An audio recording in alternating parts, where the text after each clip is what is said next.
देखिए वहां पे 2 नंबर तो आपका जीवन पर्ची पे, साहित्यिक पर्ची पे 3 नंबर मिल जाता है। लेकिन बहुत सारे बच्चे गलती ये करते हैं, उनको पता नहीं है कि कैसे लिखना है, लेंदी एक स्टाइल में लिखते हैं और वहां से ही उनका नंबर कट जाता है।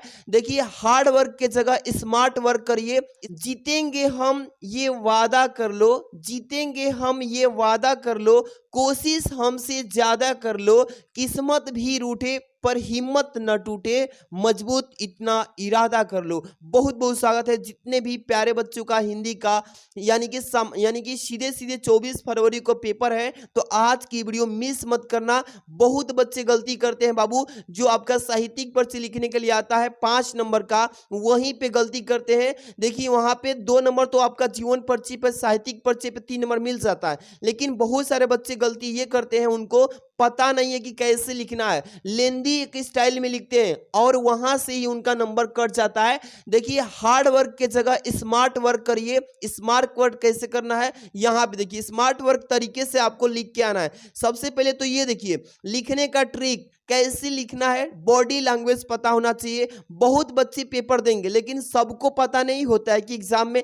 साहित्यिक पर्चे कैसे लिखना है, टू द पॉइंट। तो वीडियो को प्यारा सा बाबू लाइक कर देना और चैनल पे पहली बार हो सब्सक्राइब करके बेल आइकन हिट करके रखो। डेली वीडियोस तैयार करने के लिए, आपकी केमिस्ट्री हो या फिजिक्स का हो, कोई भी विषय यहाँ से बेस्ट तैयारी करेंगे। सब्सक्राइब करके बेल आइकन प्रेस रखो। सबसे पहले देखिए आपका जो पेपर में आता है साहित्यिक पर्चे, ये लेखक और कवि दोनों का आता है ना, तो आपके लेखक हो या कवि किसी के भी आप लिखेंगे तो ये 5-5 नंबर मिलेंगे, यानी 10 नंबर मिलता है। तो सबसे पहले ध्यान ये रखो यहाँ पे कि जीवन पर्ची जब भी आप लिखो तो इसमें आपको 2 नंबर मिलेगा जीवन पर्ची पे, और शॉर्ट में जीवन पर्ची लिखना है, लॉन्ग में नहीं लिखना है। साहित्यिक पर्चे, ये भी साहित्यिक पर्चे आपको 3 नंबर देता है। तो ये कैसे लिखना है, सारा चीज मिला करके 10 नंबर आज की इस वीडियो से कंफर्म। तो आज की इस वीडियो में सबसे पहला देखो बाबू, लेखक हो या कवि, सबसे पहले साहित्यिक पर्चे लिखोगे तो स्मार्ट तरीके से। अब यहाँ पे देखो पहले तो आपको जीवन पर्ची, जीवन पर्ची में क्या क्या मेन चीज लिखना होता है, जैसे जन्म सन किसी भी लेखक हो या कवि का। पहले ये जो कॉपी चेक करेगा वो ध्यान रखेगा कि जन्म सन लिखा है कि नहीं बच्चा, उनके माता या पिता का नाम अगर दिया हो तो आप लिखेंगे, नहीं दिया तो कोई बात नहीं। मृत्यु सन ज्यादा फोकस करता है जन्म सन पे और मृत्यु सन, ये दोनों सन आप जरूर लिखिएगा आप जीवन पर्ची में। इसके बाद आपको 2 नंबर मिल जाएगा।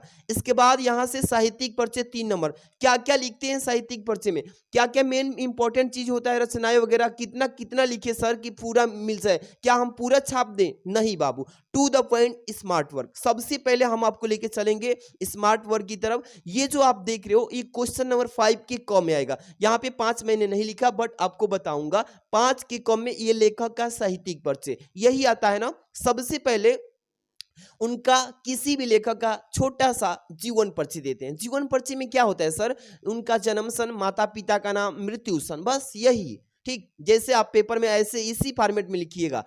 लाखों बच्चों बैठे रहेंगे एग्जाम में, लेकिन उन सब में आपकी कॉपी यूनिक होगी अगर इस तरीके से लिख के आएंगे, एकदम एक भी नंबर नहीं कटेगा। जीवन पर्ची हेडिंग लिखिएगा, डॉक्टर हजारी प्रसाद द्विवेदी जी का जन्म सन 1907 ईस्वी को बलिया जिले के दुबे छपरा के ग्राम में हुआ था। इतना आपने लिख दिया। अब देखिए इसमें मेन क्या है, जन्म सन। अब कहाँ पे हुआ था, बलिया जिले के ग्राम दुबे छपरा में हुआ था। पिता का नाम अनमोल द्विवेदी और माता जी का नाम ज्योतिमती था। द्विवेदी जी सरयू प्राणी ब्राह्मण थे, ठीक है, बिल्कुल इस तरीके से। और इनके बचपन का नाम वैद्यनाथ द्विवेदी था। इस तरीके से लिख दोगे, थोड़ा सा उनके बारे में थोड़ा सा दे देना। और मृत्यु सन, बहुत बच्चे बोलते हैं कि सर ये 18 मई सन 1979 को हुआ था। बिल्कुल आप जो भी याद किए हो अच्छे से याद कर लेना बाबू। हम यही कहेंगे जो अच्छे से तैयार किए वही लिखना, ठीक है। को हिंदी का यह महान पुत्र स्वर्ग में लीन हो गए, इस तरीके से टू द पॉइंट। जब इतना चीजें लिखोगे तो आपको कितना नंबर, 2 नंबर मिलेगा बस। इसलिए कह रहे हैं स्मार्ट वर्क तरीके से लिखना, और पेपर में ये हाइलाइटर मत ले जाना, केवल ब्लू पेन से लिखना और ब्लैक पेन से, ठीक। अब चलिए, अब इसके बाद आप बोलोगे सर ये साहित्यिक पर्चे क्या 3 नंबर का होता है, बिल्कुल। इसमें अगर यू जो बताऊंगा लास्ट में वो चीजें छोड़ दोगे तो वहां 3 नंबर नहीं, एक ही नंबर मिलेगा, चाहे आप कुछ भी कर लो। तो ये चीजें समझ लो। साहित्यिक पर्चे कैसे लिखोगे, हेडिंग टू द पॉइंट ली कि आचार्य हजारी प्रसाद द्विवेदी जी का हिंदी साहित्य के अंतर्गत आलोचना तथा निबंध के क्षेत्र में अविस्मरणीय योगदान है। आलोचना किसके बाबू? आलोचना तथा निबंध, इसके क्षेत्र में, आलोचना में और निबंध के क्षेत्र में इसका अविस्मरणीय योगदान है, जिसको कभी भुलाया ना जा सके उसको अविस्मरणीय बोलते हैं। ठीक। और 1929 ईस्वी में काशी हिंदू विश्वविद्यालय, ये कहाँ पर है? तो बनारसी में काशी हिंदू विश्वविद्यालय से ज्योतिषाचार्य की उपाधि तथा 1949 ईस्वी में लखनऊ विश्वविद्यालय से डीलिटी की उपाधि प्राप्त की। ऐसे ही टू द पॉइंट लिखेंगे और कई विभागों के अध्यक्ष भी एवं प्रमुख रह चुके हैं। बस इतना लिख दोगे। साहित्यिक परिचय, इनकी प्रमुख जो रचनाएं हैं बाबू वो नहीं लिखोगे तो नंबर बिल्कुल कट जाएगा। इसलिए ये जो है उनकी कृतियां जो है, कृतियां आप हेडिंग डालेंगे। प्यारे बच्चों, सभी बच्चों से यूनिक होगी कॉपी, सबसे सुंदर, और नंबर में कोई काट ही नहीं सकता। तो कृतियां हेडिंग डालिएगा। इसमें आलोचनात्मक कृतियां सबसे ऊपर लिख के और कम से कम 3 से 4 लिख दीजिएगा। मैं 5 बता देता हूं बट 3 से 4 लिखिएगा। देखिए, सूर्य साहित्य 1 लिख दीजिएगा। ठीक। कालिदास का ललित योजना लिख दीजिएगा। हिंदी साहित्य की भूमिका लिख देना। इसके बाद प्राचीन भारत की कलात्मक विनोद लिख देना। इसके बाद कबीर। कम से कम 4 या 5 भी लिख दोगे तो बेटर है, इससे ज्यादा लिखने की जरूरत नहीं है। स्मार्ट वर्क, साफ साफ अच्छे से लिखना। इसके बाद थोड़ा सा निबंध में बाबू, निबंध संग्रह इस तरीके से, जैसे कल्पलता लिख दीजिएगा, अशोक के फूल लिख देना, कुटज लिख के आदि लिख देना। ठीक है। ज्यादा भरने से कॉपी में नंबर नहीं मिलता है, साफ साफ स्पेस देकर टू द पॉइंट 2-4 लिख दोगे फिर हो गया। एग्जामिनर वो थोड़े चेक करता है कि पूरा भर के लाओ, हमें नहीं, स्मार्ट वर्क उसके बारे में टू द पॉइंटली चीजें लिखते हैं। उपन्यास में उपन्यास लिख के लिखेंगे, जैसे वाण भट्ट की आत्मकथा, अनामा दास का पोथा, पुनर्नवा, चारूचंद लेख, इस तरीके से आप अच्छे से लिख दीजिएगा। ये आपके लेखक का साहित्यिक परिचय हो गया। तो आपको अच्छे से लिख के आना है बाबू, बढ़िया से तैयार करके जाना। और इसका पीडीएफ अभी चाहिए आपको, अभी भी वक्त है, तो अभी हम बताएंगे कहाँ से मिलेगा। पहले इस कवि का याद कर लो अच्छे से, पहले समझिए बाबू, क्योंकि समझना सबसे बड़ी बात है। अभी हम आपको दे देंगे, रट्टा मारेंगे, बार बार भूल जाएंगे। अगर हम ये चीजें समझा देंगे तो बार बार नहीं भूलेंगे, वो अपने से भी बना के लिख सकते हैं। देखिए, इसमें प्रश्नोत्तर संख्या 5 के ख में ख की बात आए तो कवि का है। किसका है बाबू? कवि का। और यहाँ पे मैथिली शरगुप्त जी, ये काफी मतलब हर एक साल पेपर में आते हैं, इनका अच्छे से आप तैयार कर लेना। अब देखिए, इनका थोड़ा सा जीवन परिचय यहाँ तक है, तो इतना लिखने की जरूरत नहीं है, आप छांट के भी लिख सकते हैं। देखो कैसे, इनका जीवन परिचय हेडिंग डाल लेना। अब सबसे पहले लिखो कहां से कैसे, कि मैथिली शरगुप्त का जन्म सन 1886 ईस्वी में चीरगांव में हुआ था। बस इतना लिख दोगे। अब देखो, इनके पिता का नाम सेठ रामचंद्र गुप्त थे। अब इतना लिख देने के बाद से अब ये छोड़ दीजिए, सेठ रामचंद्र गुप्त स्वयं एक अच्छे कवि थे, ये नहीं लिखने की जरूरत है। गुप्त जी पर अपने माता पिता का पूरा प्रभाव पड़ा, ये भी नहीं लिखिए बस। ठीक है, हम 2 लाइन अभी छुड़वा दिए हैं। आचार्य महावीर प्रसाद द्विवेदी, उन्हें बहुत प्रेरणा मिली। ये तीनों लाइन छोड़ के यहां से लिखिएगा कि गुप्त जी विनम्र, हंसमुख और सरल स्वभाव के व्यक्ति थे। यहां से स्टार्ट कर सकते हैं, इतना अगर नहीं लिखना चाहते हैं तो, क्योंकि स्मार्ट तरीके से लिखना है बाबू।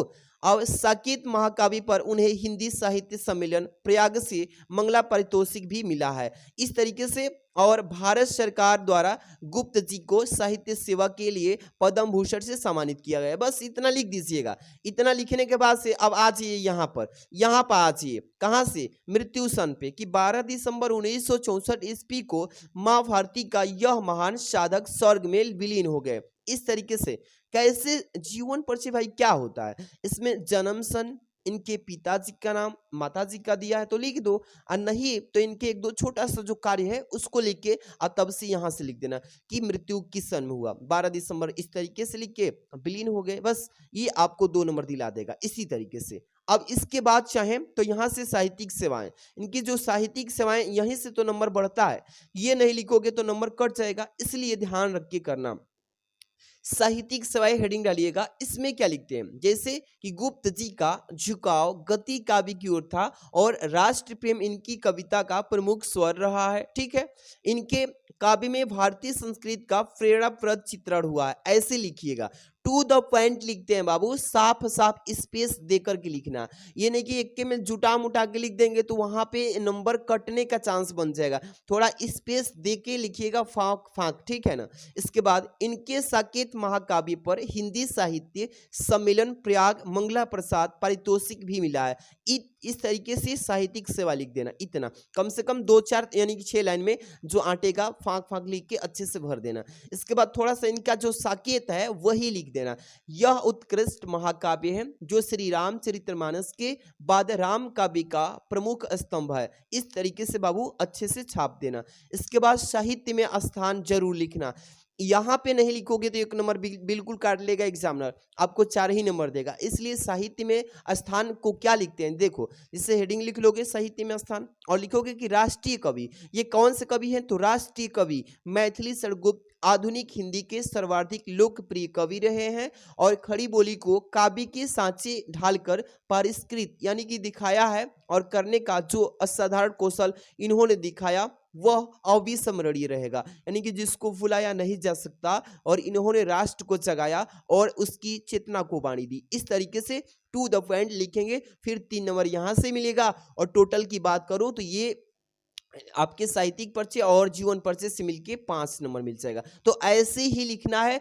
तैयारी तो बहुत लाखों बच्चे करते हैं कि आप कैसे लिखते हैं ये एग्जामिनर देखता है।